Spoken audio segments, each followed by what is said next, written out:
Estás escuchando Voces Tobas. Episodio número 2. Desplazamiento y mantenimiento de la lengua Tobacom.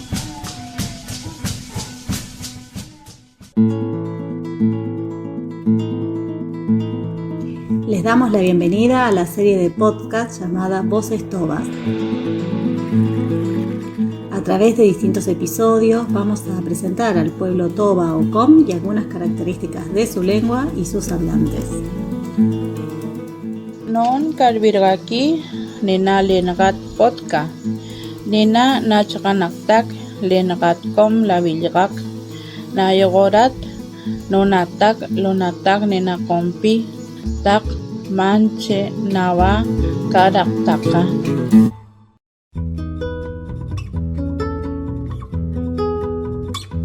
En el episodio anterior presentamos algunas características de la lengua Tobacom, dejando entrever que se trata de una lengua que en cierta medida se encuentra amenazada en su mantenimiento y vitalidad, ya que, como dijimos, más de la mitad de las personas que se identifican como parte de este pueblo no son hablantes de esta lengua. Expliquemos un poco cómo se define si una lengua está amenazada en su vitalidad, qué implica eso y qué podemos hacer para revertir esta situación.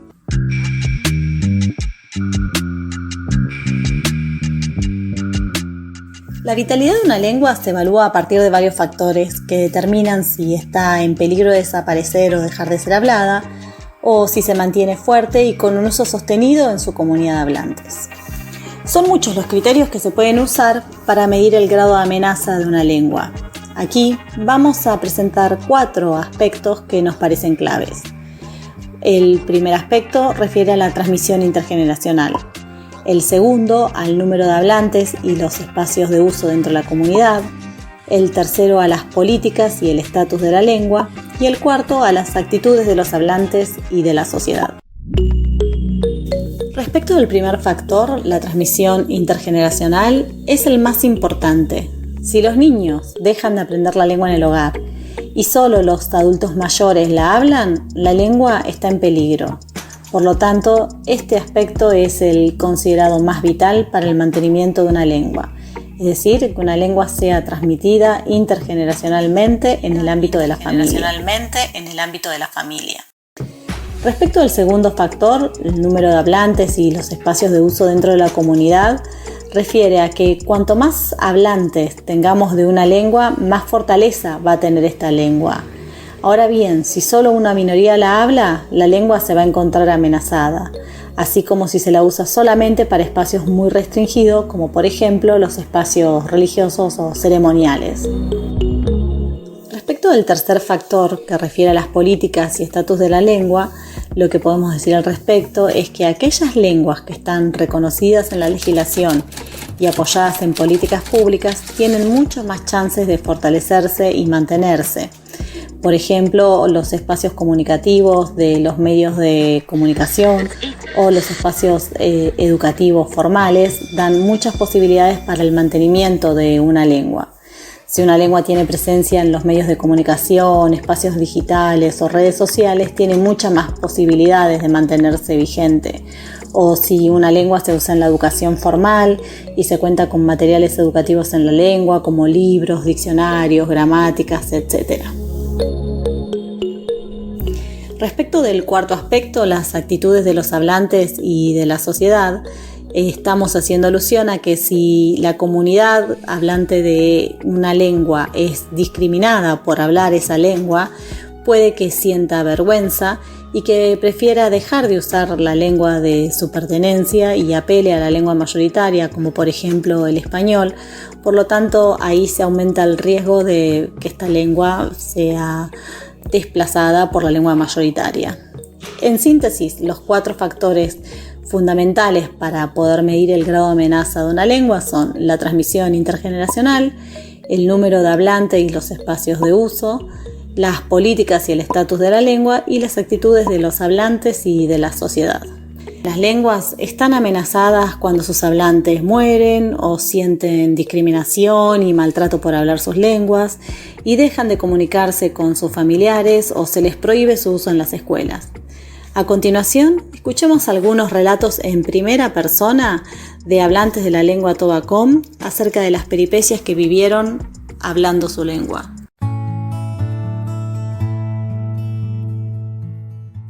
Eso me llevó a mí, el desafío de decir, bueno, si no me tienen fe, que yo puedo, que eso no. Entonces, para mí fue un desafío y desafiarle al que estaba frente del aula, decir yo puedo, que eso no. Aunque no me tenían en cuenta, pero lo hacía.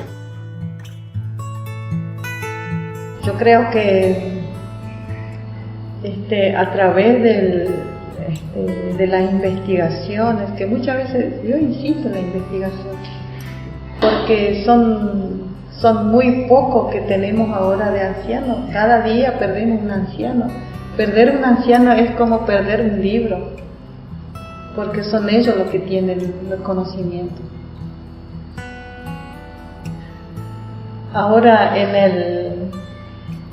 en el futuro, no sé si nosotros nos preocupamos de sistematizar este conocimiento, creo que lo perdemos todo, hasta la lengua, porque acá en esta parte se considera que son un 100% hablantes de la lengua. En realidad no.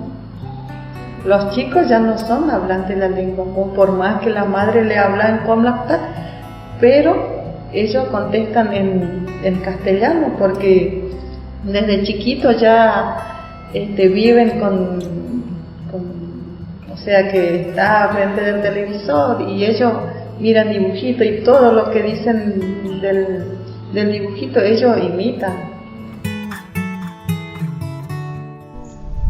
Siempre me ha marcado esa parte de que el niño, como que el niño no valorado, y encima yo indígena, me marcó un montón. Y siempre fuimos y siempre vemos con mi esposo invisible ante la mirada de la señora o de la maestra, ¿no?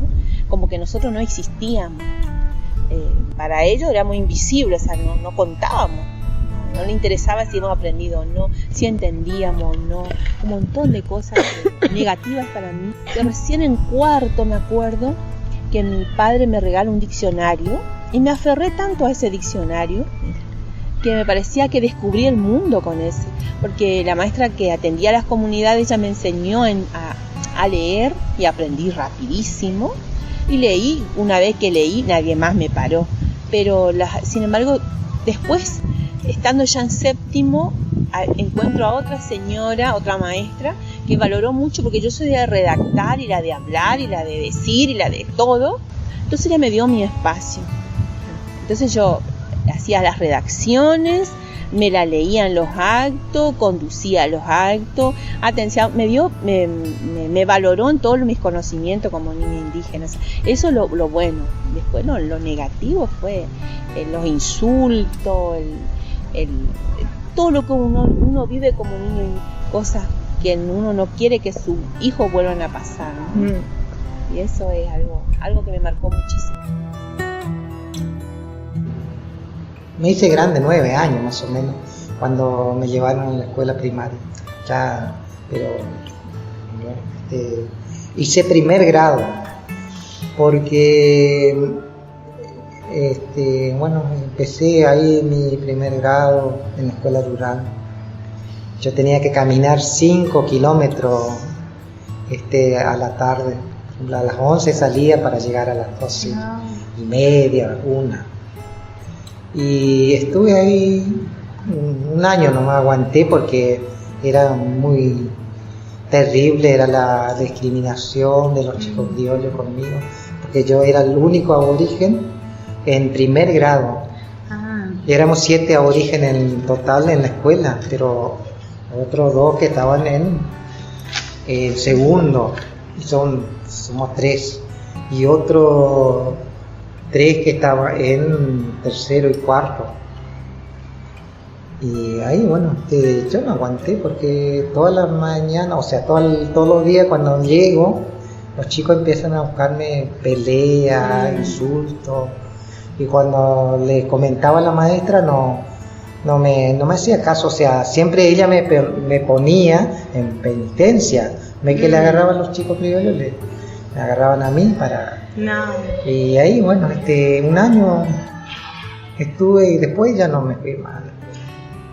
Abandoné, pero salí del primer grado, ya sabía leer. Donde teníamos discriminación de los mismos compañeritos de grado, eso como que también marcó la vida mía. Está bien, hasta incluso tenían más razones los niños no indígenas, que nosotros nos portábamos mal y éramos los más callados del salón. Éramos los que menos hacíamos barullo y éramos los que más culpables éramos, en unas palabras. Eso me marcó en la escuela. El problema por qué vine a Buenos Aires, porque mis amigas sabían que yo soy indio, y todo, al saber que soy indio, mis amigas son indios, hijos de indios también. Entonces discriminaba a la escuela, las chicas cuando iban a la escuela. Entonces un día yo me enojé y dije, para que no lo maltrate, lo voy a llevar a Buenos Aires. Y ahora me arrepentí porque no daba la antoba. Ahora después grande, algunas quieren aprender a hablar todo, pero la culpa lo tuve yo porque lo traje del Chaco para que no sea discriminar de la gente del Chaco. Y ahora estoy arrepentido que bien lo traje acá porque ahora no saben hablar todo. Yo nomás soy el indio, ellos ya no. Y porque nosotros nos equivocamos de entrar. Como venimos tan ignorantes del Chaco, queriendo aprender en Castilla siempre, y ahí cuando llegamos a Buenos Aires, lo dejamos al lado nuestro idioma, le dimos la Castilla nuestro. Cuando nosotros entramos en la parte de educación, en la escuela, sí, alguna vez también me han prohibido hablar en mi idioma en la escuela. Quería que diga todo en castellano, pero como uno no aprende todavía a hablar bien en castellano, entonces se maneja como puede.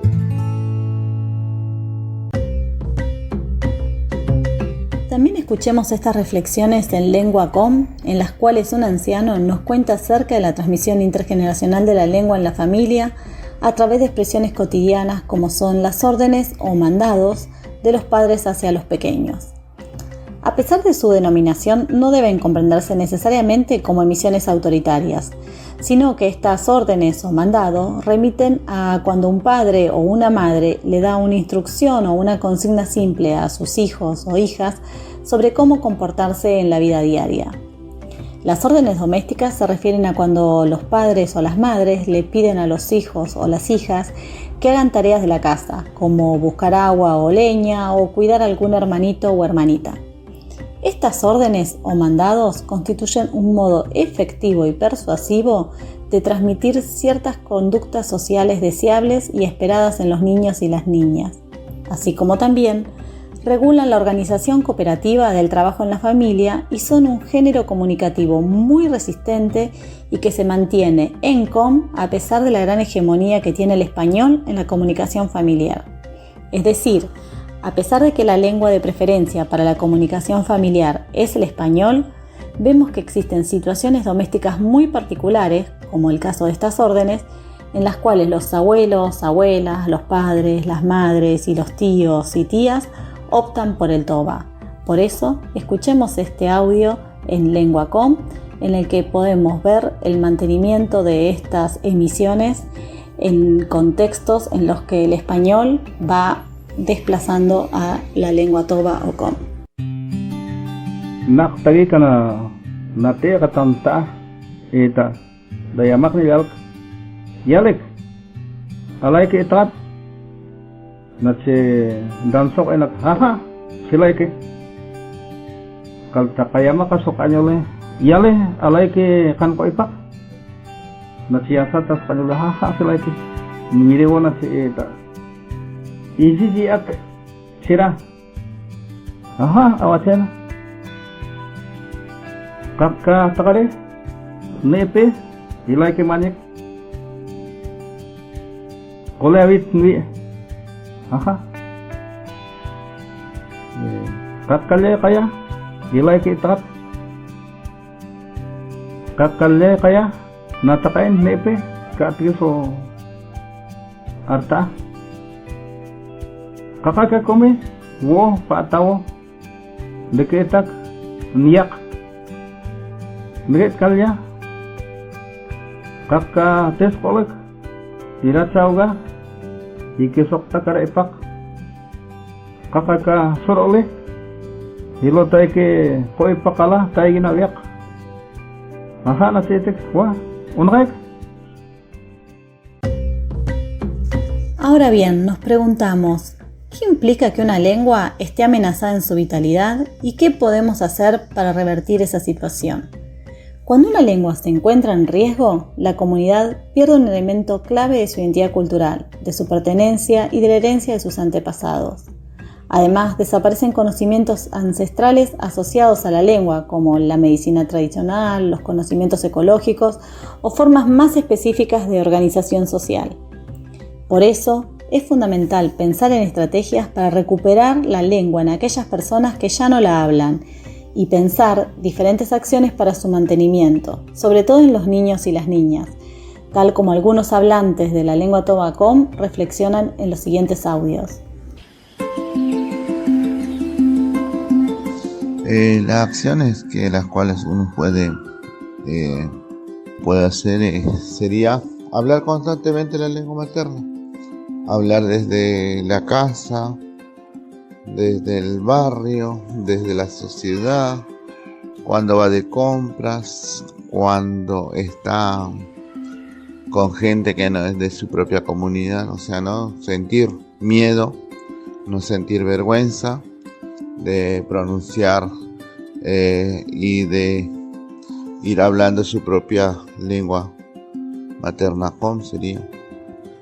Y a futuro tratar de, como el mundo va cambiando, va actualizando, va implementando nuevas tecnologías, también nuestra lengua materna se puede incorporar a algunas aplicaciones, dentro de los teléfonos celulares, en los cajeros automáticos, por decirlo así, dar espacio, que les den el espacio a las comunidades, un espacio correspondiente, que el Estado mire eso y que dé un espacio para que las comunidades también tengan su propio programa, su propia forma, su propia aplicaciones. Eso sería. Hay muchas formas, por ejemplo, como para mantener las lenguas, y una de los que veo en la historia de la conservación de la lengua materna es la creación de materiales didácticos, por ejemplo, relatos, cuentos, anécdotas o historias de la misma comunidad, así como vemos el trabajo de quien en vida Orlando Sánchez, quien creó muchos de esos ejemplos que actualmente podemos hacer como docentes, creación de distintos, por ejemplo, de cuentos o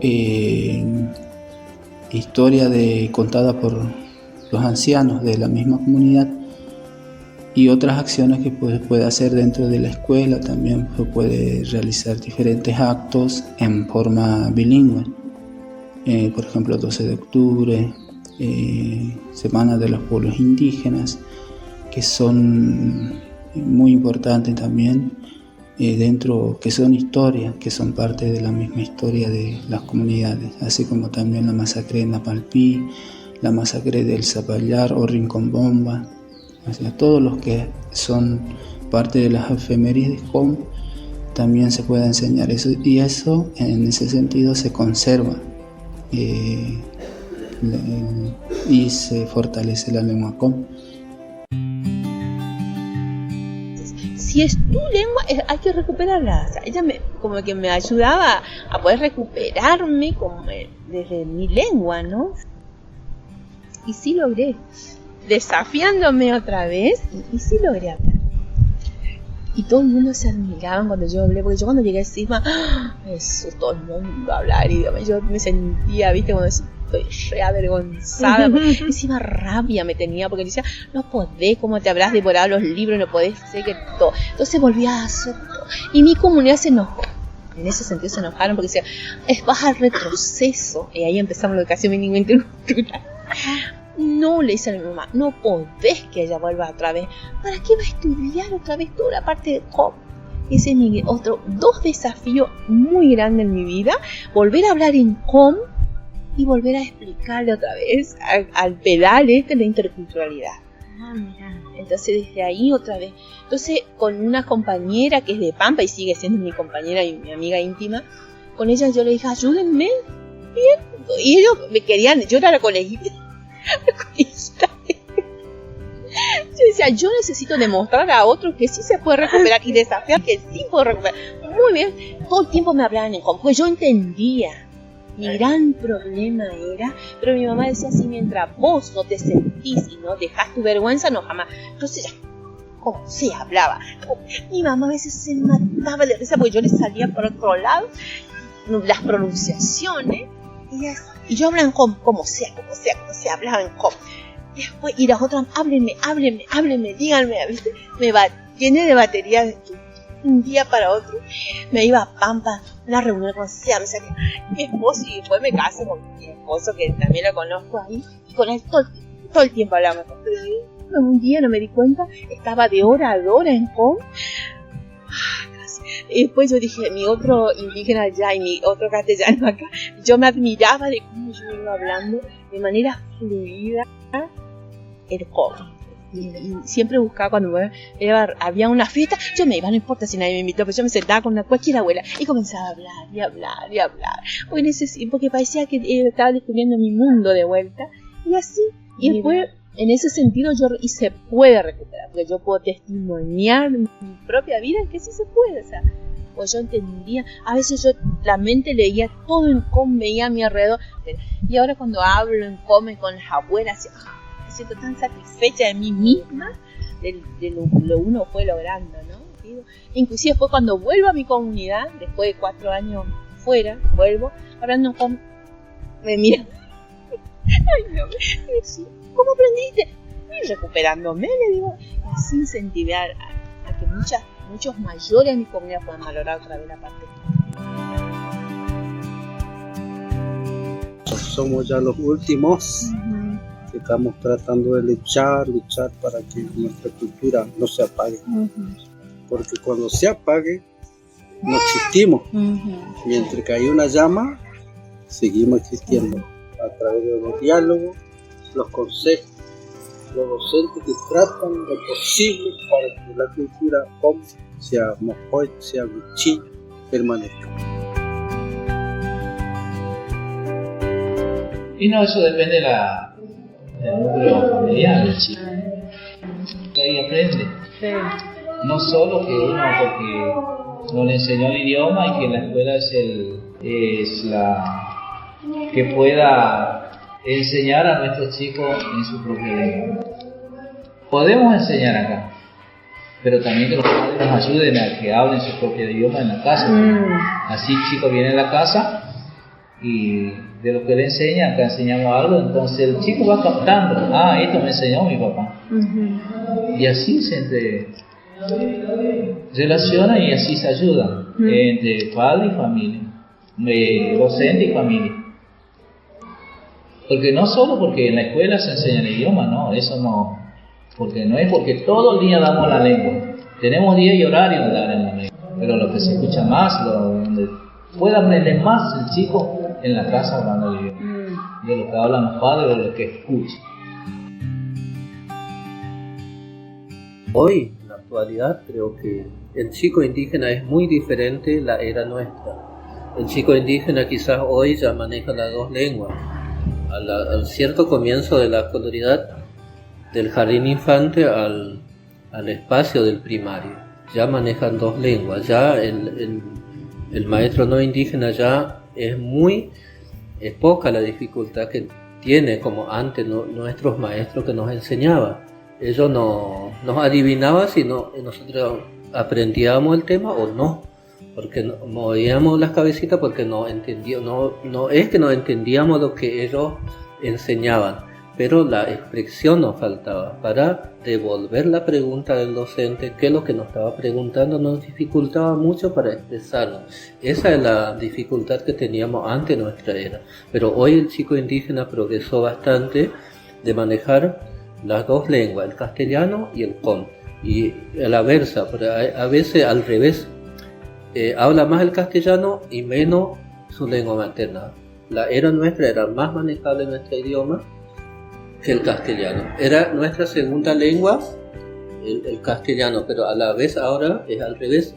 El chico indígena quizás la primera lengua para él es el castellano, la segunda lengua sería su propia lengua, pero antes era nuestra lengua primera, después la segunda sería el castellano.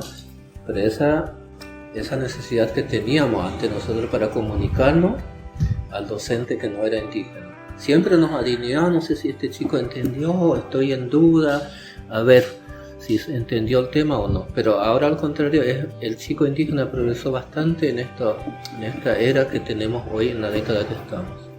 Ese es el cambio que hubo en estas generaciones. Si dicen que un trabajo acá, en la lengua, la cultura del arte. Yo le da la cultura, el arte, pero la lengua, eso estoy pensando. Por eso también quiero aprender, no quiero que se pierda, porque no soy, yo solo no soy. Y como dicen, no, igual los chicos no están acá, pero igual lo harán también. No se está perdiendo, pero el día de mañana van a hacer un poco lo harán. Y los chicos van a hacer más y van a hacer menos lo que se van a dar. Y ya se está perdiendo. Para que mantengan nuestra lengua, que sea reconocido a nivel nacional, eso es lo que yo veo que sí se puede sostener todo el tiempo en la lengua común. Bueno, eso, y también otra cosa es que se puede hacer libros para los nuevos, para que ellos puedan tener, y también puede ampliar en la comunidad y en todas las escuelas donde se encuentran. Así que sí, porque hay una escuela que no conoce nuestro idioma, pongamos, no llega, y eso es lo que el sueño de nosotros, tener escrito, y bueno, eso, siempre presente en nuestro idioma. Y bueno, también reconocimiento a nivel nacional también, para que podamos enseñar en el colegio y hablar, contar nuestra lengua, que tenemos nuestra lengua. Eso es lo importante que vemos nosotros. Otra cosa, no sé si haciendo ejemplares de los libros o archivando algunas páginas, algún internet. Así que bueno, eso es lo más importante, para que uno entra a algunas páginas, vea esos idiomas. Bueno, eso.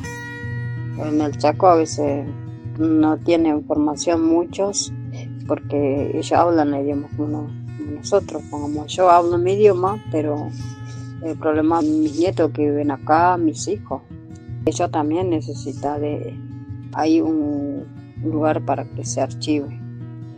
Bueno, eso es lo que pienso yo, en casi toda la comunidad acá en el barrio.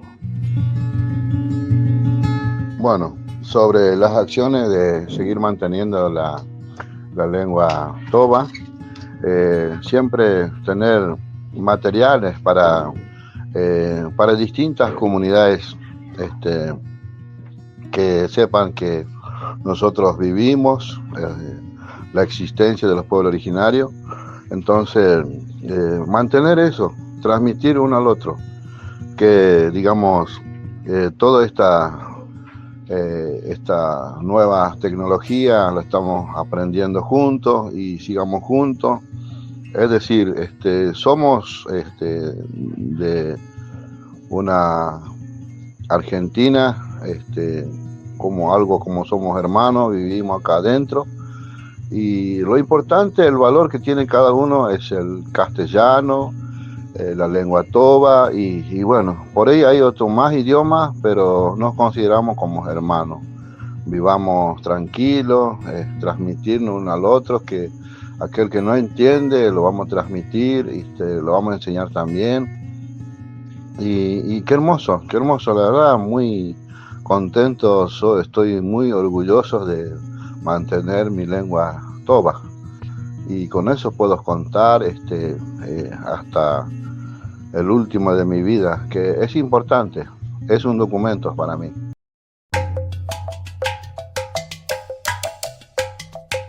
El valor de las lenguas indígenas es inconmensurable, es parte del patrimonio de su pueblo y de la humanidad.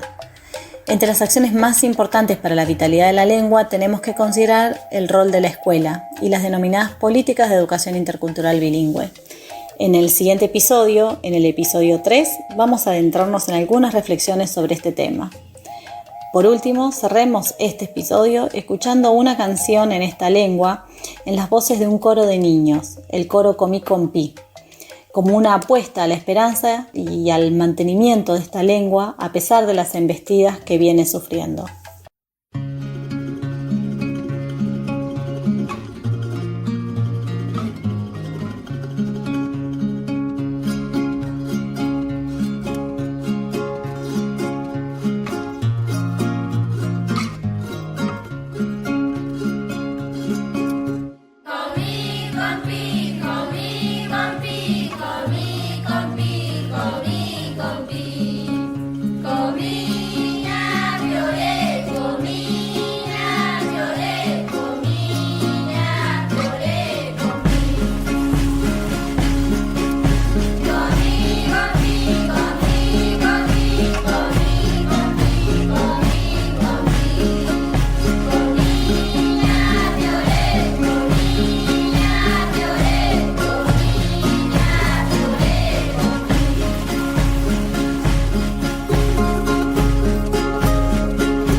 Gracias a las voces que nos acompañaron y se enlazaron en este segundo episodio de Voces Tobas dedicado al mantenimiento y desplazamiento de la lengua toba com.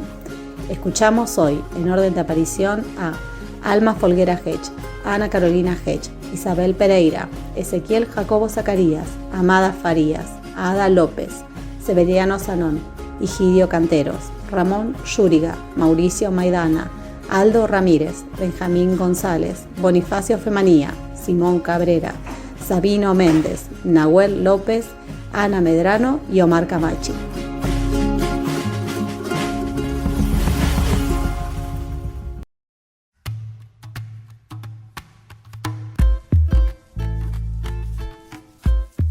Gracias por escuchar nuestro trabajo, que es el resultado del proyecto de documentación de la lengua toba com a través de una serie de podcasts financiado por Fireberry Foundation for Anthropological Research. Este proyecto está dirigido por mí, Ana Carolina Hedge, y soy quien ha escrito los guiones de todos los episodios, a través de los cuales deseo que las voces tobas sean escuchadas y valoradas como se merecen. Muchas gracias.